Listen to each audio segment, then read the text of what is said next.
Hi, it's Penny here, and today I'm going to be wrapping up all of the books that I read in the month of July. I did read 12 books, and as usual, I'm going to do this book battle style, which means I pair up all the books, I battle them against each other until we come up with the best book of the month. So I think this month I'm going to go through the fantasy books that I read and come up with the best fantasy book of the month, and then we'll talk about some graphic novels that I read and some other random ones that I read that honestly, I don't know why I read them. But let's pretend that they're contenders for Best Book of the Month. Firstly, though, our fantasy battles. So we're going to start with Yumi and the Nightmare Painter by Brandon Sanderson up against Son of a Witch by Gregory Maguire. So Yumi and the Nightmare Painter. This is the third secret project book by Brandon Sanderson, and this time I actually received the book in time to read the physical book, which was very exciting. And like a lot of other people, I do think this is the best secret project book so far. I will say, I don't think it's as flawless as I've seen some people kind of saying, but basically this follows two characters. We've got Yumi, who is kind of a religious figure. She's very dedicated to doing what she's supposed to be doing, and kind of like every moment of her day is planned by certain rituals, which she has to do in order to like summon these spirits, which then are able to be set up to do like basic tasks for her people. It's kind of like the spirits are the technology of the world. And I am really sad that we didn't learn enough about those spirits, even though eventually that is kind of a reason why. As well, we have Painter, so he lives on another world and he is a nightmare painter. So in his world, the only light they have is these ion lines, which are kind of like magical electricity lines. And all around their city is this shroud, or all around their planet really is this shroud of darkness. And sometimes out of the darkness comes these nightmares, and they can use painting in order to like kind of repel the nightmares. So then Yumi and Nightmare do end up with some kind of connection, and we follow along really just with like their personal struggles and also their relationship. There is kind of a bigger problem going on in the world. So there's a bad nightmare lurking around, and in Yumi's world there's like this machine that's being used to like take the place of these religious people like what she is. So it's a really interesting world, and I did really love it. I do think though it's quite a nicey book, and I think often, like same with Tress, like when I read Sanderson books set in like an amazing world, I always want to like really get into the world and look at the darkness of it. But with these secret project books, so this one and also Tress, he's really trying to write a nicey book, and it's just too nice for me. As well, both Tress and this one have significant amounts of Hoid narration. So Hoid's a character in Brandon Sanderson's Bigger Cosmere. Tress, it was very heavy-handed. This one it is less so, but there were certain chapters that were very Hoid heavy, and I just could have done with a lot less of it. I think I would have loved this story if it had no Hoid in it. Because as well, like there are significant parts of this that aren't very well explained from the character's perspective. And then Hoid jumps in some chapters at the end to like explain everything. And that's not the way that I want to learn about things. It's just Hoid telling me a bunch of stuff. I want it to be incorporated into the story, which normally Sanderson is really great at. So, I mean, that makes it sound like I didn't love this. I did love this. I just think it could have been even better. But I will say the art in these special editions is just like absolutely beautiful, and I'm really glad I got the physical copy for this one actually, because the reading experience with the physical book, like I think the physical book design adds a lot to the reading experience. I will say as well though, in the author's note he talks about a lot of his inspirations for this book, and there are a lot of inspirations, and at first I didn't see the Final Fantasy X connection, but then I watched a discussion by Elliot Brooks and I realized, yeah, there's a big connection. So she said she kind of saw the ending coming because of that connection. I didn't, but I should have, because I've played that game. But I think I've always put off doing the final battles for Final Fantasy games because I'm a completionist. So sometimes I don't know the proper conclusions of those games, even though I know all the rest of the story. Anyway, one day I'll collect all the celestial weapons in Final Fantasy X, and then I'll do the final battle. One day. Maybe when I properly retire. Anyway, the other book in this battle is Son of a Witch. So this one is also a story inspired by other stories, or specifically inspired by the Wizard of Oz story. So this is the sequel to the original Wicked, which is basically a retelling of the Wicked Witch of the West's life, but from the perspective of her friends and family. And Gregory Maguire has really built out the world and made it much more tangible and real, and I guess it has a lot of that darkness that I was missing from Yumi and the Nightmare Painter. And the sequel is following Leah, who is maybe the son of the witch. To be honest, in the first book, it's never 100% clear whether she really was his mother. And throughout this, Leah, her maybe son, never really knows whether to claim her as his mother. In some ways, she's a very legendary character, but also was a bit of a rebel, so not liked by the government. So, my battery died, even though honestly, I just charged it. Anyway, what was I saying? So there are pros and cons to kind of claiming his family, but also there's a lot of people who were friends of his mother, maybe mother, who are part of all the political changes that are going on in the land of Oz after Dorothy killed the witch and left Oz. But Lear himself doesn't necessarily know all his connections to these different people, and he's really just trying to find himself and figure out what he believes in as he travels around Oz and kind of this bigger drama in the world goes on. So in a lot of ways it's a coming of age story. I'd still just really love how Gregory Maguire has built out the world and made it so like the original Wizard of Oz story could be true, but it's from Dorothy's perspective, and this is like all the stuff that she wasn't aware of. The only thing I will say is I did find the ending quite unsatisfactory, and I listened to this on audiobook and there was an interview with the author, and it seems like, for starters, there's 2 more books in this quartet and he had not planned on writing them. And also he was kind of the opinion that an unsatisfactory ending is the way that stories are supposed to be because that's more representative of real life, which I don't think I agree with, although sometimes it can be done well. This I'm not sure. And there were big parts of this as well where he joined the army, and I'm never a fan of like army and war stuff, but it did ask some interesting like questions around morals. And there's a lot of like, I want to say morally grey characters, but also like a lot of characters who are like very morally questionable. Definitely not good people, but perhaps still in positions of power. So I do think still, if you have read Wicked, the writing style in this is very similar. There's a lot of similar themes, although probably less weird sex stuff. So that's a plus. Well, for me it was. So I think if you'd like Wicked, it is worth continuing with the series. I will be reading the next 2 books in the next couple of months. So, if I am putting these 2 books up against each other, I am going to pick Yumi and the Nightmare Painter just because I thought it was a beautiful story, and I really wish we could get more of this world in a not-so-nicey story.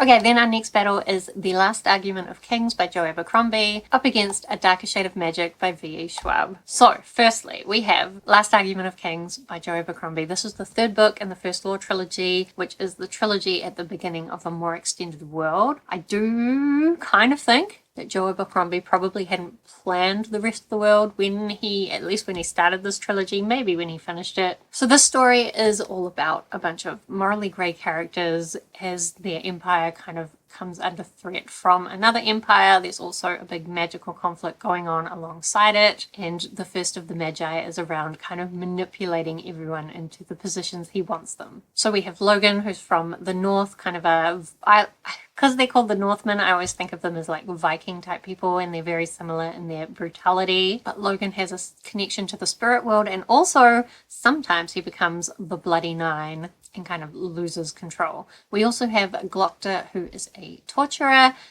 He was a big champion of the war, but then he was tortured himself, and as a result of his physical injuries, he's really not had a lot of options on how to continue. And then we have Giselle, who is a spoilt little shit fencing champion. And there are some other characters, primarily the female characters, that never get mentioned because they're still kind of peripheral characters, even though Pharaoh actually has a massive part to play in things. But I guess that's one definite criticism of this trilogy, is the lack of female representation, and all the characters in this book series are morally grey and do terrible things, but because there's only a couple of female characters, the way that they are depicted as not very great people seems like it's trying to say something about women. I don't think it really is, but it's just the way it ends up seeming because of the lack of women in the story. So this book is the 3rd book in the trilogy, and I really enjoyed how it wrapped everything up. I did think it all came together in the end in a really interesting way. I was kind of shocked because I am reading this as part of Becca's Backlist Book Club, and when I watched the live show,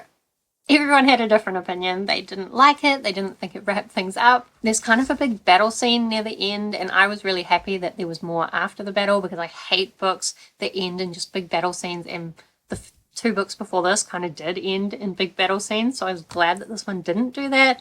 but a lot of other people were like, why did it go on so long after the climax? But I think if you hadn't gotten those things at the end, you wouldn't have seen some of the consequences of everything that happened, and it's the consequences which I feel like are the point of this book. So I really enjoyed this series. I think it's going to be one of my favorites. I'm really looking forward to continuing the rest of the books. I do think some of those battle scenes went on for a bit long, and like one of the things I do really like about this is the way the book is written in such a kind of sarcastic and almost humorous kind of way. And normally I don't like my books to be humorous, but this is like really dark humor, which is what I enjoy. And just like everyone's having a terrible time, it's great. And anytime anything goes right for our characters, we know that subsequently it's going to go awfully wrong, and it's just a great time. But anyway, the summary is I really like this.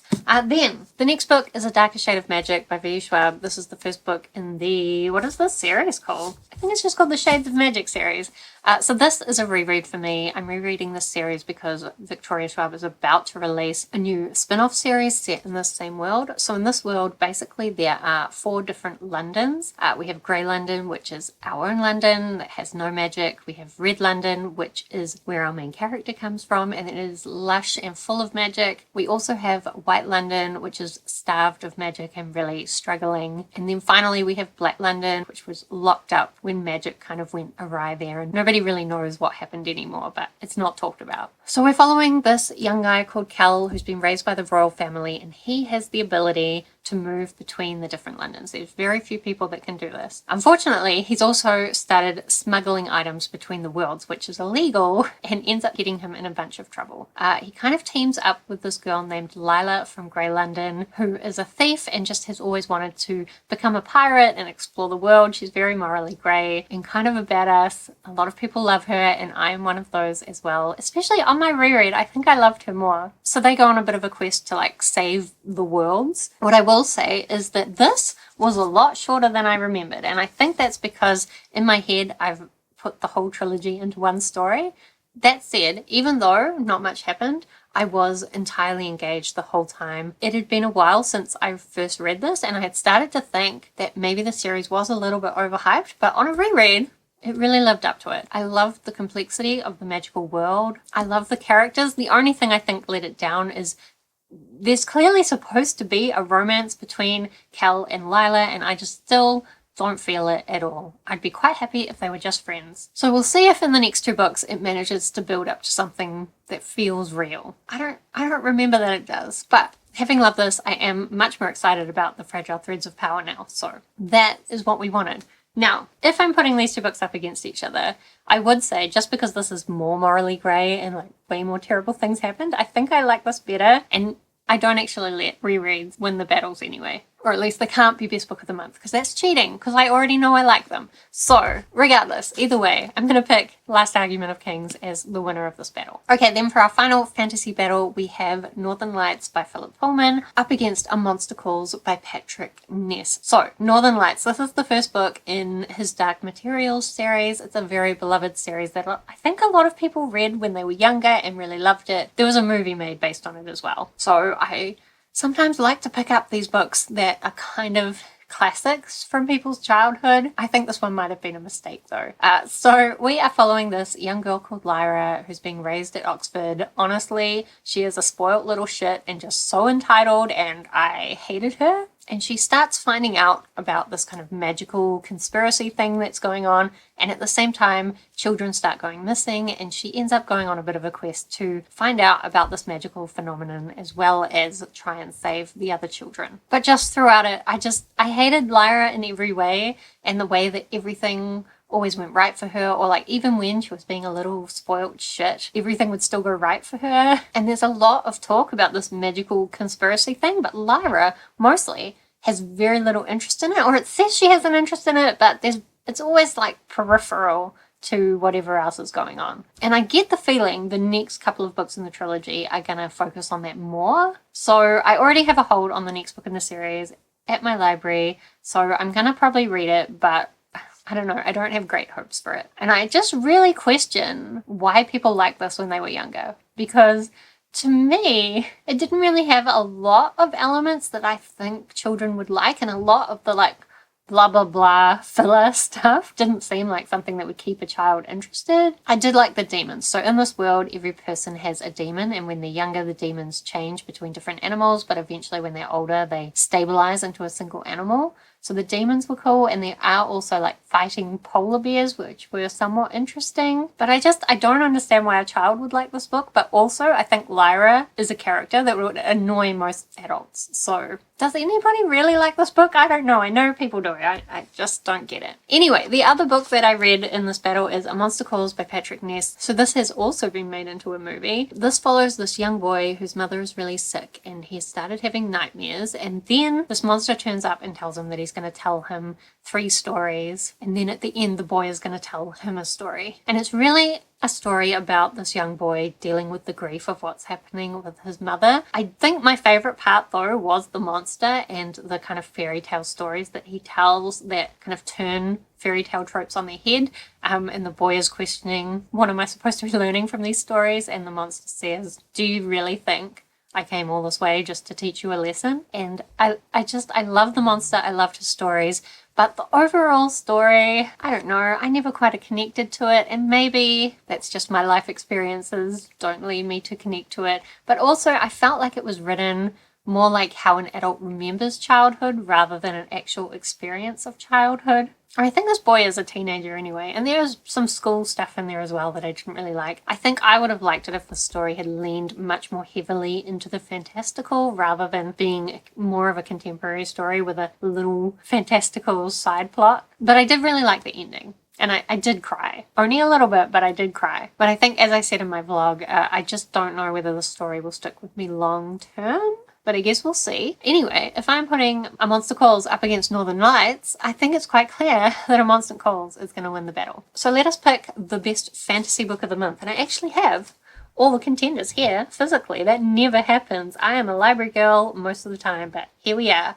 So I guess firstly we're going to take off A Monster Calls because, as I said, it was good, but I don't think it's going to stick with me long term. Whereas both of these ones I think will, especially because I'm still going to go on and read another 7 books in this world. But it's very hard to compare these because this is so dark and I love that darkness. But I would say like the world and the plot of Yumi and the Nightmare Painter was better, but it's so nicey and I love the writing style in the first Law trilogy and in this one specifically. But even though I did like a lot of the writing style in Yumi and the Nightmare Painter, I hated the Hoid chapters. I wish Hoid was not in this story. So it's actually hard to pick because I like them both for different reasons. And I happen to know on my spreadsheet that I rated them the same. You know what?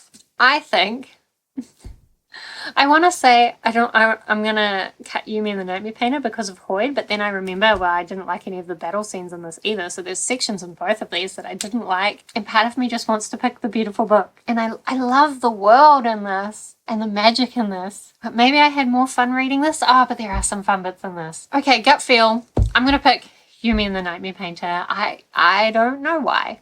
That's a great explanation, Penny. Well done. Okay, now let's talk about the fantasy books that I read during the month and see if any of those could beat out Yumi and the Nightmare Painter. So firstly, this month, my iPad started crying and saying that it wanted to be used to read graphic novels. So I read 4 graphic novels, and I think I'll be reading more going forward. Maybe 1 a week. We'll see what happens. So I'm just going to put them all into one battle. We're going to have the first and second volumes of Lightfall by Tim Probert, up against Unfamiliar by Haley Newsome, up against A Gift for a Ghost by Borja Gonzáles. So let's start with Lightfall. I read the first and the second volume, so you know I liked it. This is a really beautiful graphic novel series. We're following this young girl who's been raised by this pig wizard, and he's really old, but he goes off on a quest without really telling her about it, and she decides to go after him. And we learn about this world. They have a bunch of like artificial lights that they use as suns that this ancient race created after the actual sun was destroyed. And it was this like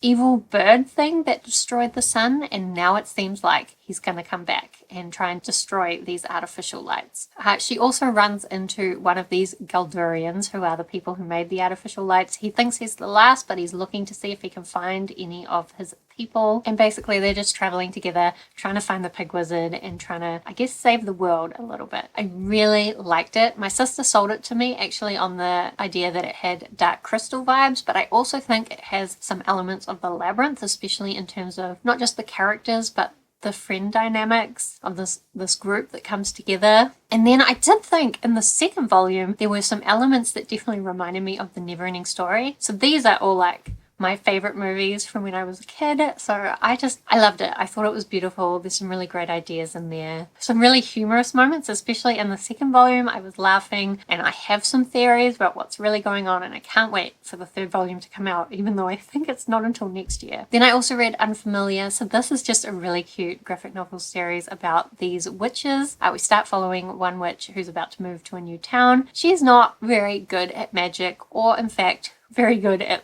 life stuff either. When she arrives at her new house, it turns out that it is haunted. So she goes into town to try and find someone to help her and makes friends with these other witches who, to be honest, are also not very good at magic. But I love them all. Their backstories were all really great, and just the art is adorable. That kind of like creepy cute that I love. And so I wouldn't say the art is as beautiful as Lightfall or that the story was as developed, but I just love these little witches, and I could spend the rest of my life hanging out with them probably. So again, waiting on the second volume for this one, but I will definitely be reading it. I really loved it. And if you like cute witchy stuff, I think you'll like this. Then lastly, I picked up A Gift for a Ghost, and this one unfortunately wasn't quite as good. It did start out really beautiful as this like girl came across this skeleton in the forest, but then it gets quite surreal, and it's kind of jumping between two different timelines. One futuristic one about this girl joining a band or creating a band, and also this other girl telling stories and getting in trouble with her mother and her sisters. And the stories do kind of come together, and I really think